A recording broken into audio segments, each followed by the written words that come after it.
a cap will help young families in these areas the most. Question number 10, the Honourable Todd McClay. To the Minister of Foreign Affairs, has he made a decision whether New Zealand will sign up to the United Nations Global Compact for Migration? The Honourable David Parker. On behalf of the Minister of Foreign Affairs, the member continues to display a fundamental misunderstanding of the diplomatic processes that apply. There is no document to be signed, there is a vote. Mr. Speaker. Order. Why has the government not yet been able to make a decision, given he has had the draft text of the UN Compact since July? Mr. Speaker, on behalf of the Minister, because we are carefully checking all of the facts, including the irresponsible and incorrect assertions that this somehow curbs the sovereignty of countries that vote for the Compact. Well, that's a good idea. To the Minister, can the Foreign Minister confirm that the government have been negotiating the Compact since February, have had the draft text since July, adopted it in Morocco last week, and are actually just keeping Kiwis in the dark until after Parliament has lifted for the summer recess? Mr. Speaker, on behalf of the Minister of Foreign Affairs, no. I can confirm that the gymnastics of the opposition who signed up to the New York Declaration for Refugees and Migrants on 19 September 2016... Order. Member will resume his seat. Mr Brownlee will stand, withdraw and apologise. Sam, I withdraw and apologise. Point of order. A point of order, the Honourable Gerry Brownlee. Mr Speaker, it should be something that you would pick up if someone is putting a gross mistruth to the Parliament. The member will now stand, withdraw and apologise again. I withdraw and apologise. Point of order.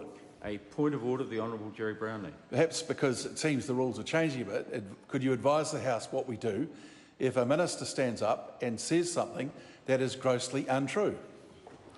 If the member is convinced that a minister has said something that is grossly untrue and it is a deliberate act, he writes me a letter. The member has been here since 1996. He knows that and is being disorderly in asking the question. A point of order, the Honourable David Parker. In the circumstances, sir, I seek leave to table the resolution adopted by the General Assembly on the 19th of September 2016, which is titled the New York Declaration for Refugees and Migrants, which the National Party and Government voted in favour of. Is there any objection to that? There appears to be none. Further supplementary. To the Minister, was the Prime Minister correct on News Talk ZB this morning when she said that it's Winston Peters who would be making a decision to sign the UN Compact later this week and not Cabinet? Mr. Speaker, I have seen the transcript of that interview and that is an improper characterisation of it. It's an incorrect characterisation of it. Can I...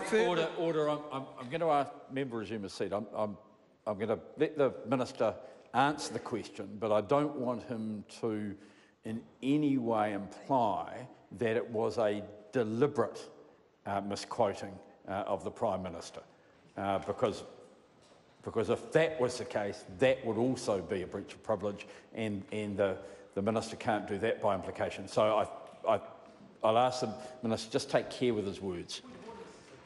A point of order, the Honourable Chris Hipkins. It's very clear in past Speakers' rulings that where there is an assertion in a question, a minister is absolutely at liberty to reject the assertion, which is what the minister did. I don't think he said that the member had been deliberately misleading. He said it was a mischaracterisation. He is challenging the assertion. That is absolutely a legitimate thing for a minister to do. Well, the Leader of the House probably does have a good point.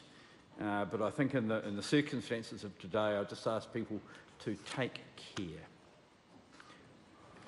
Further, sir, I would say that if New Zealand does take the decision, which is likely to be made by the end of the week, to vote in favour of the resolution, I'm advised that the countries likely to vote in favour of the resolution are on that sheet, and the countries in the world likely to vote against it on that. The National Party is very lonely in their populist gymnastics. Dr. Duncan Webb. Thank you, Mr. Speaker. To the Minister, would supporting the compact bind the New Zealand Government on future immigration policy or otherwise limit the sovereignty of the current and future governments?